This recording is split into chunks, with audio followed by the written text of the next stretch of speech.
Good evening, नमस्कार। स्वागत है आप लोगों का हमारे ऑनलाइन इंस्टीट्यूट टारगेट ताल्लुक में। मुस्कुरा इसलिए ले रहा हूं क्योंकि क्या नाम है आपका? विकास पाल। इनका सबसे पहले मैसेज आया और सर कह रहे हैं सर मेरा नाम ले लीजिएगा। विकास पाल जी, गुड इवनिंग। खुश हैं वो? चलिए,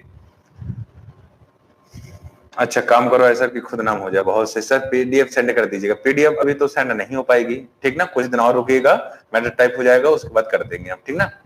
हाँ, आ गए हैं हम, ठीक है। चलिए, हाँ खुश रहिए महावीर राजस्थानी जी, खुश रहिएगा।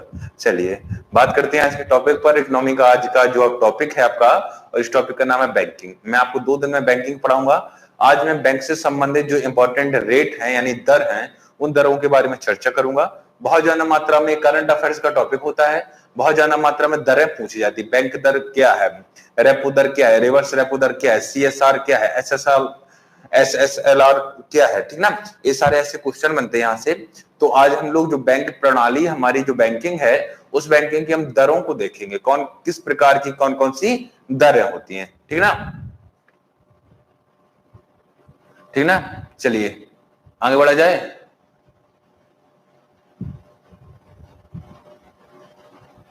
आपने सर गरीबी का गांव में 40 रुपए बताया, जबकि आज रमेश सर ने 27 रुपए।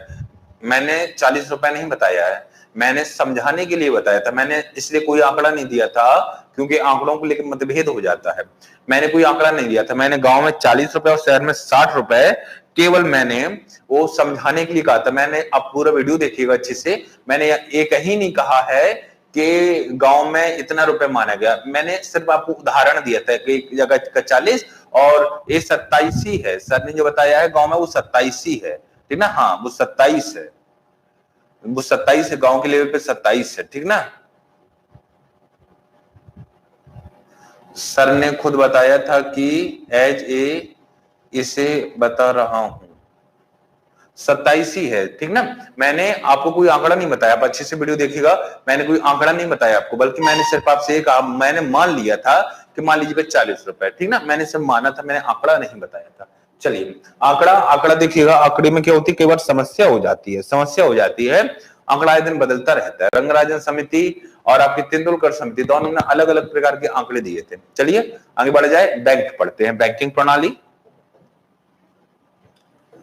बैंक, बैंकिंग,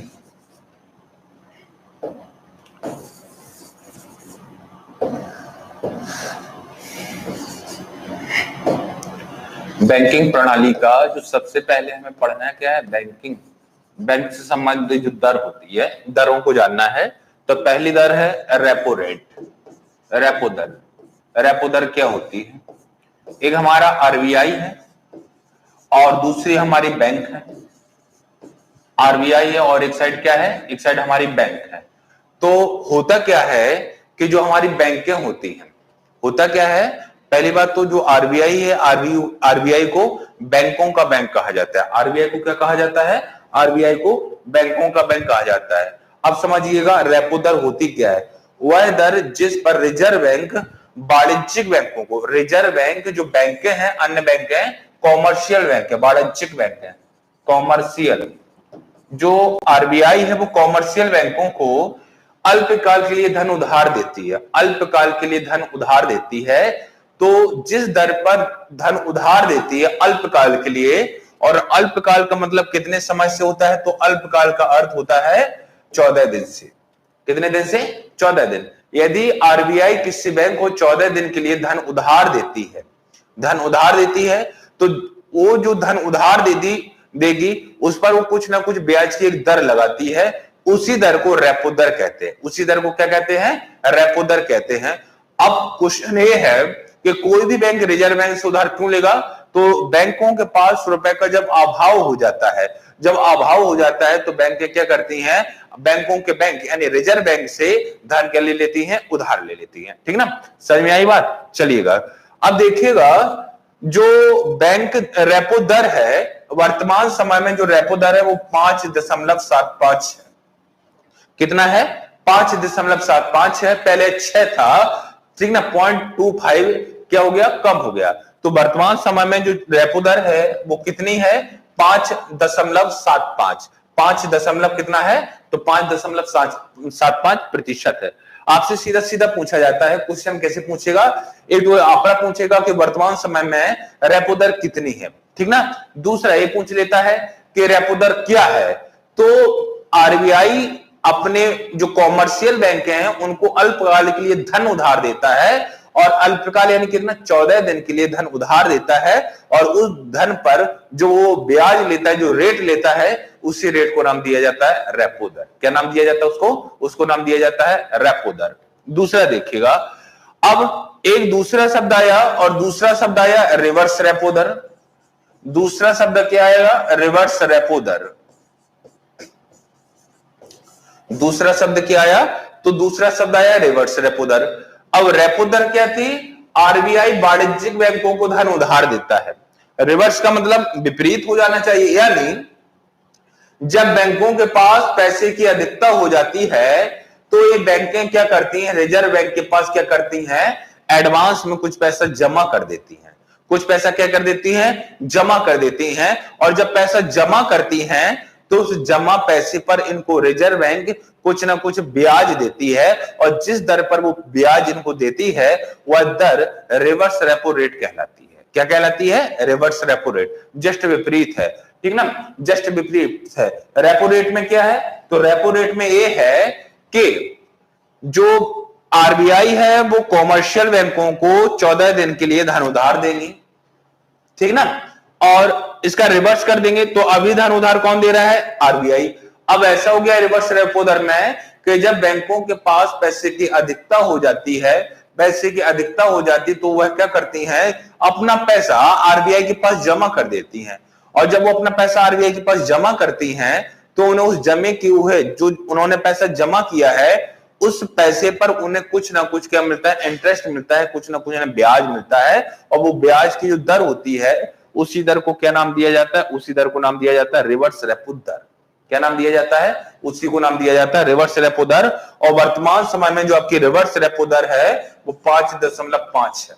हमेशा याद रखना कि रिजर्व बैंक जो बैंकों को धन उधार देगी वह अधिक होगा उसका परसेंटेज, और जब कोई बैंक आरबीआई के पास पैसा जमा करेगी तो उस पर उसको इंटरेस्ट क्या मिलेगा? कम। और इन दोनों में बहुत कम अंतर होता है, 0.25 का ही अंतर होता है। तो यहाँ पे 5.75 है वर्तमान समय में रेपो दर, और रिवर्स रेपो दर है 5.50।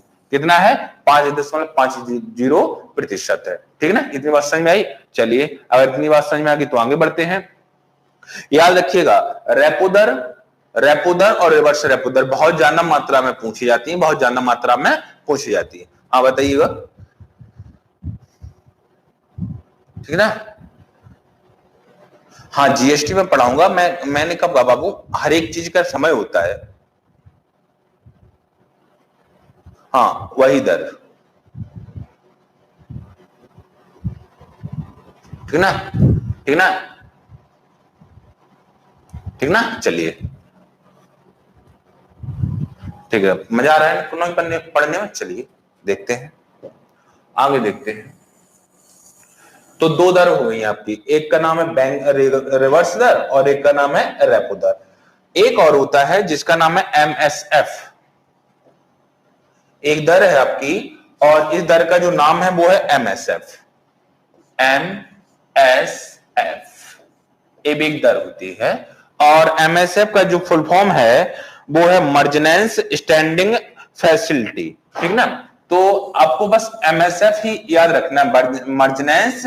मर्जेंस के बाद होता है स्टैंडिंग और एफ का मतलब है फैसिलिटी। तो आपको इसका बहुत ज्यादा डिटेल में नहीं जाना है और इसका फुल फॉर्म आपको याद नहीं रखना है, केवल आपको एमएसएफ याद रखना है। एमएसएफ होता क्या है कि जो हमारी बैंकें हैं, वाणिज्यिक बैंकें हैं, जो हमारी कॉमर्शियल बैंकें हैं, हम ज्यादातर इन बैंकों में वाणिज्यिक बैंकों को ही बात करते हैं। बैंक कई प्रकार की होती हैं, प्राइवेट बैंक होता है, ठीक ना, पब्लिक बैंक होता है, वाणिज्यिक बैंक होता है। तो हम इनमें जो भी दरें हैं वाणिज्यिक बैंकों की बात करते हैं। वाणिज्यिक बैंक है जो व्यापार करती है, व्यापार के लिए जहां पे आप खाते खुलवाते हैं, ठीक ना, तो वाणिज्यिक बैंक है। तो जो वाणिज्यिक बैंक है, वाणिज्यिक बैंक क्या करती है कि वाणिज्यिक बैंकें आरबीआई के पास ओवरनाइट लैंडिंग करती है। वाणिज्यिक बैंक आरबीआई के पास ओवरनाइट NIGHT ओवरनाइट लैंडिंग करती है। ओवरनाइट का मतलब एक रात के लिए, एक दिन रात के लिए, 24 घंटे के लिए। वाणिज्यिक बैंकें क्या करती हैं कि अगर आरबीआई से एक दिन के लिए 24 घंटे के लिए जो रुपए उधार लेती हैं, जो रुपए उधार लेती हैं उसको एमएसएफ कहते हैं। क्या कहते हैं? एमएसएफ कहते हैं। और वर्तमान समय में जो एमएसएफ की दर है वो कितना प्रतिशत है? 6%। आपने एक चीज देखी, रेपो दर, रेपो दर कितना? रेपो दर 5.75। रिवर्स रेपो दर कितना? रिवर्स रेपो दर कितना? 5.0। एमएसएफ कितना? एमएसएफ कितना? 6। रेपो दर में कौन किसके पास पैसा जमा करता है? तो रेपो दर में जो बैंक है आरबीआई, वो वाणिज्य बैंकों को धन उधार देती है 14 दिन के लिए। तो जब भी उधार देगा तो अधिक ले रहा है, और जब बैंक जमा करती है, जब बैंक जमा करती है तो बैंकों को कम इंटरेस्ट दे रहा है। फिर से यहां पे क्या हुआ कि जो वाणिज्यिक बैंकें हैं, अगर वो एक दिन के लिए, एक दिन रात यानी 24 घंटे के लिए धन उधार लेती हैं तो उनको इस प्रक्रिया को एमएसएफ कहते हैं। एमएसएफ में जो वर्तमान समय में एमएसएफ की रेट है वह 6% है। तो आरबीआई जब भी किसी भी बैंक को धन उधार देगी तो उसकी दर हमेशा ज्यादा रहती है, और जब कोई बैंक आरबीआई के पास रुपए जमा करती है तो उसकी दर क्या रहती है? कम। इसी शब्दों को मैं दूसरी भाषा में बोल रहा हूं, इन्हीं शब्दों को मैं दूसरी तरीके से व्यक्त कर रहा हूं। देखो, मेरा कहने का मतलब ये था कि एक मान लीजिएगा आम नागरिक है, आम नागरिक, एक मान लीजिएगा आम नागरिक है और एक मान लीजिएगा बैंक है। आप जानते हैं जब आप बैंक से रुपए उधार ले रहे हैं, बैंक जब आपको उधार रुपए देती है, एक तो ये कि आप बैंक से रुपए उधार ले रहे हैं, दूसरा या आप बैंक के पास रुपए क्या कर रहे हैं? जमा कर रहे हैं। आप बताइएगा कब आपसे इंटरेस्ट ज्यादा लगता है? जब बैंक से आप उधार लेते हैं या बैंक से आप जमा करते हैं? तो जब आप बैंक पर रुपए जमा करते हैं तो जमा की गई राशि पर ब्याज हमें कम मिलता है, और जो हम उधार लेते हैं उस उधार ली गई राशि पर ब्याज क्या लगता है? ज्यादा लगता है। तो अब यहां पर आम नागरिक की जगह मैं अन्य बैंक लिख ले रहा हूं, कॉमर्शियल बैंक, अन्य बैंक, और यहां बैंक की जगह में लिख ले रहा हूं आरबीआई।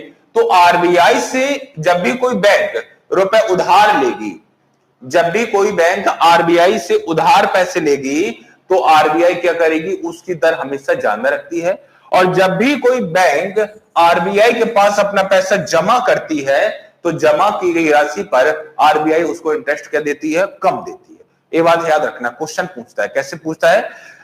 आरबीआई के बारे में क्या सही है क्या गलत है, इस प्रकार से क्वेश्चन पूछा जाएगा। पूछता है कि आरबीआई से जब भी कोई बैंक रुपए उसके पास जमा करती है तो उस पर वह है क्या करती है? जो रेट होता है, जो दर होती है, वह हमेशा अधिक लेती है, कम लेती है? ना अधिक ना कम, जितना पे देती है उतना ही लेती है। इनमें से कोई सही नहीं है। तो हमेशा याद रखना, सेम टू सेम बैंकिंग प्रणाली जैसा है जैसा हमारे आपके साथ और बैंकों के साथ होता है। आप बैंक में रुपए जमा करिए, आपको बहुत कम इंटरेस्ट मिलेगा, और अगर आपने बैंक से लोन लिया है और उधार लिया है तो आप देखिएगा उस पर इंटरेस्ट क्या लगेगा? ज्यादा लगेगा। बोलो, बात समझ में आई?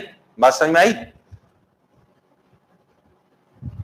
सर एक दिन के लिए क्यों ऐसा इमरजेंसी आ जाती है? क्या बिल्कुल आ जाती है। वाणिज्यिक बैंकों का एक दिन का लेन देन भी बहुत लंबा चौड़ा होता है बाबू, ठीक ना? एक दिन के लिए, हाँ एक दिन, बस एक इसका होता ही है, एक दिन के लिए होता है, और बहुत ज्यादा इंटरेस्ट देना पड़ता है, 6% देना पड़ता है, ठीक ना? समझ गए ना? चलिए, समझ गया ना? इस बात को हमेशा याद रखिएगा कि बैंक जब भी नागरिकों को उधार देगी तो उस अधिक रेट पर देती है, और जब भी कोई नागरिक बैंकों में पैसा जमा करता है तो उस पर उसको इंटरेस्ट क्या मिलता है? इंटरेस्ट उसको कम मिलता है, ठीक ना? चलिए आगे देखते हैं। तो एमएसएफ हो गया। एमएसएफ के बाद एक दर होती है जिसका नाम है बैंक दर। एक दर और होती है, और इस दर का नाम जो है, इस दर का नाम है बैंक दर, बैंक रेट, बैंक दर, bank rate, BANK, bank rate. Bank rate क्या होता है, ठीक ना? देखिएगा, होता क्या है कि जो वाणिज्यिक बैंक हैं उनके लिए दिशा निर्देश जारी किए जाते हैं और ये कहा जाता है कि वाणिज्यिक जो बैंक हैं, देखिएगा हम हमेशा कॉमर्शियल बैंकों की बात कर रहे हैं। वाणिज्यिक बैंक में प्रथम श्रेणी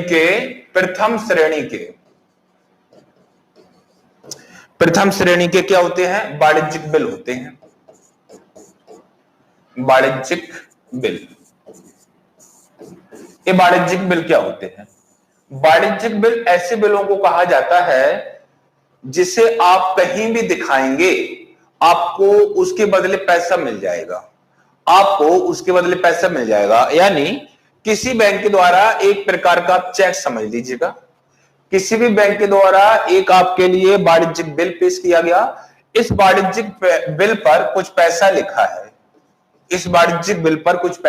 है, आप इस वाणिज्यिक बिल को बेच सकते हैं और इस वाणिज्यिक बिल को बेच के आपके पास उतना ही पैसा आ जाएगा जितना इस बिल पर लिखा है, ठीक ना, जितना इस बिल पर लिखा है।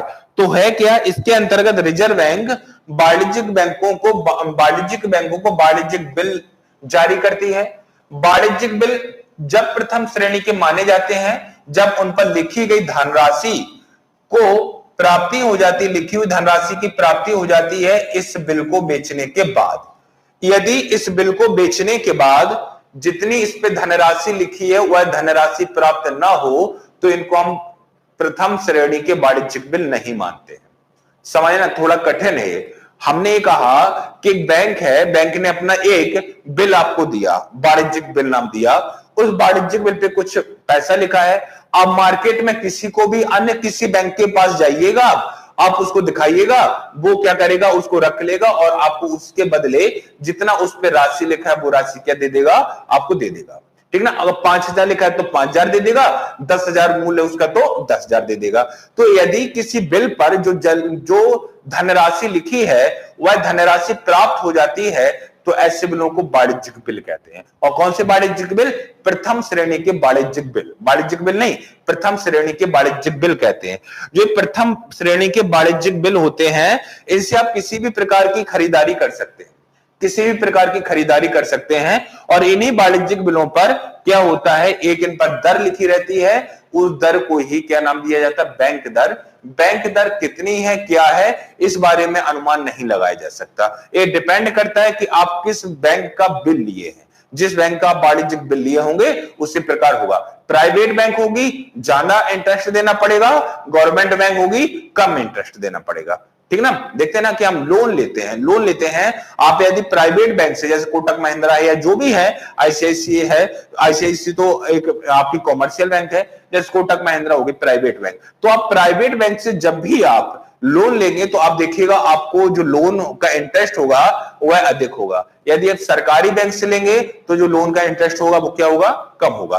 तो आपसे पूछा जाए बैंक दर क्या है, तो बैंक दर जो वाणिज्यिक बिल पेश करती है, जो वाणिज्यिक बिल अपने ग्राहकों को देती है, उस वाणिज्यिक बिल पर जो टैक्स लगाया जाता है, जो रेट लगाई जाती है, जो दर लगाई जाती है, उसको हम वाणिज्यिक बिल कहते हैं। हालांकि इतना इंपॉर्टेंट नहीं है, बस मैंने आपको समझा दिया, ठीक है ना। हालांकि इतना इंपॉर्टेंट नहीं है, बस हमने आपको एक प्रकार से समझा दिया क्योंकि पूछा जाता है, ठीक ना।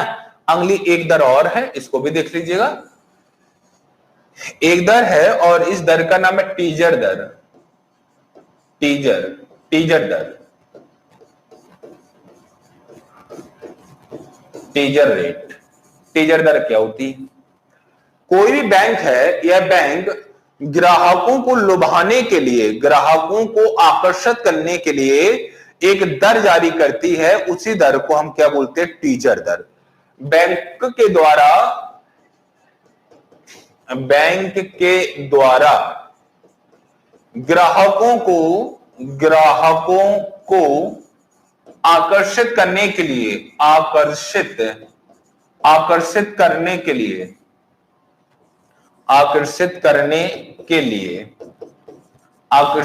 के लिए जो बैंक दर को निर्धारित करती है उसी दर को टीजर दर कहते हैं।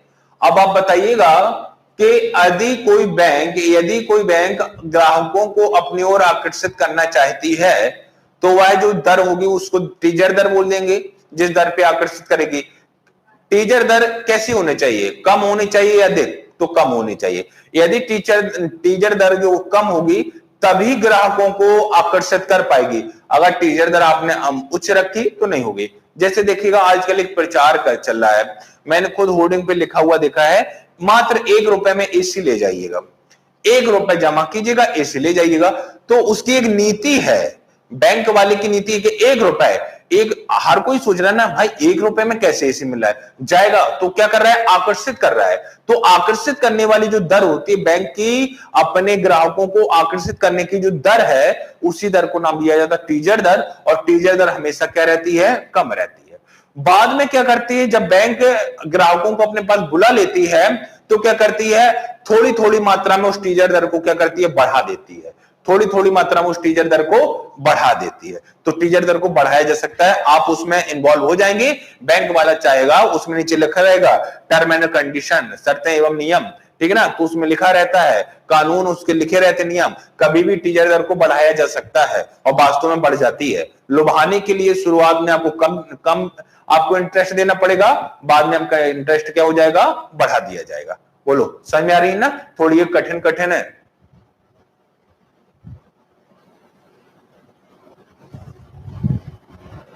ठीक ना, समझ में आई ना। वाणिज्यिक बैंक क्या होता है बाबू, अभी मैं बैंक समझाऊंगा आपको। वाणिज्यिक बैंक क्या होती है, प्राइवेट बैंक क्या होती हैं, यूनिवर्सल बैंक क्या होती है, अर्बन बैंक क्या होती है, नबार्ड क्या है, अभी सब समझाऊंगा। पहले हम बैंकों की दर पढ़ रहे हैं, ठीक ना। चलिए, हाँ बेवकूफ बनाने की दर होती है, उसमें नीचे लिखा रहता है टर्म एंड कंडीशन।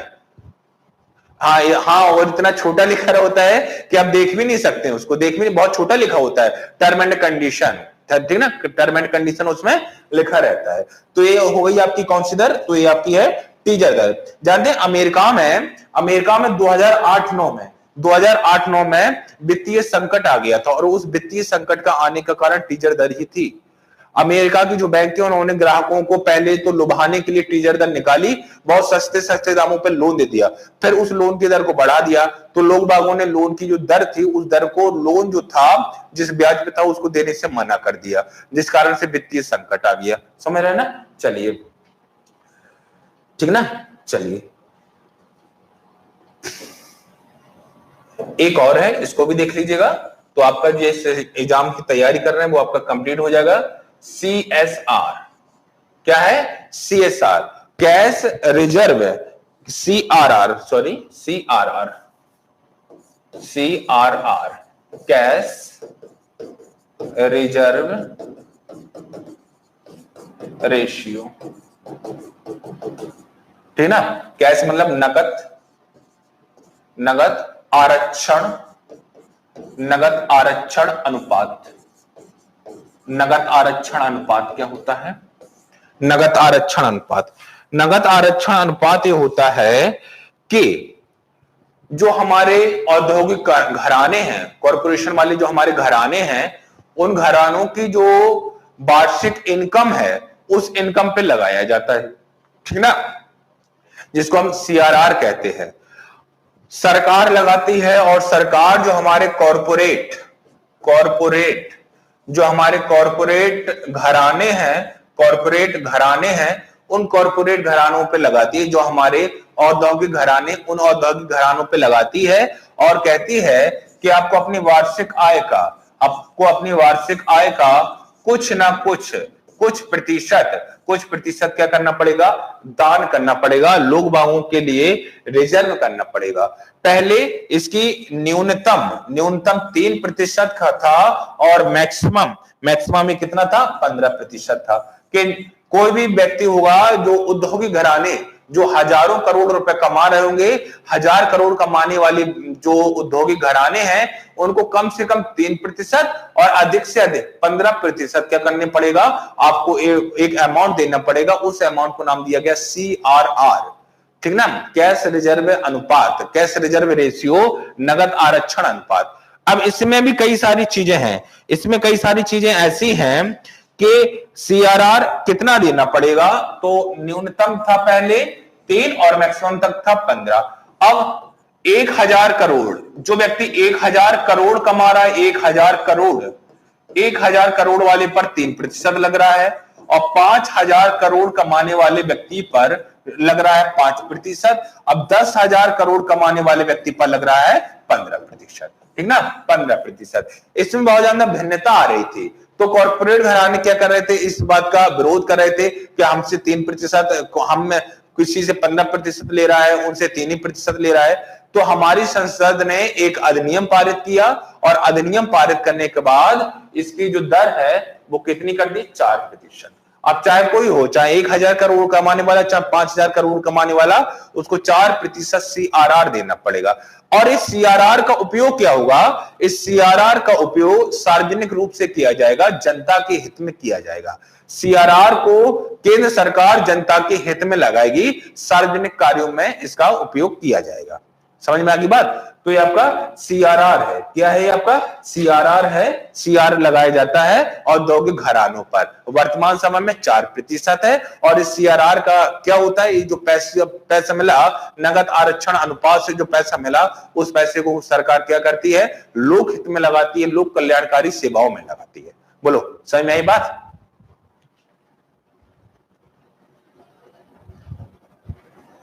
ठीक है ना?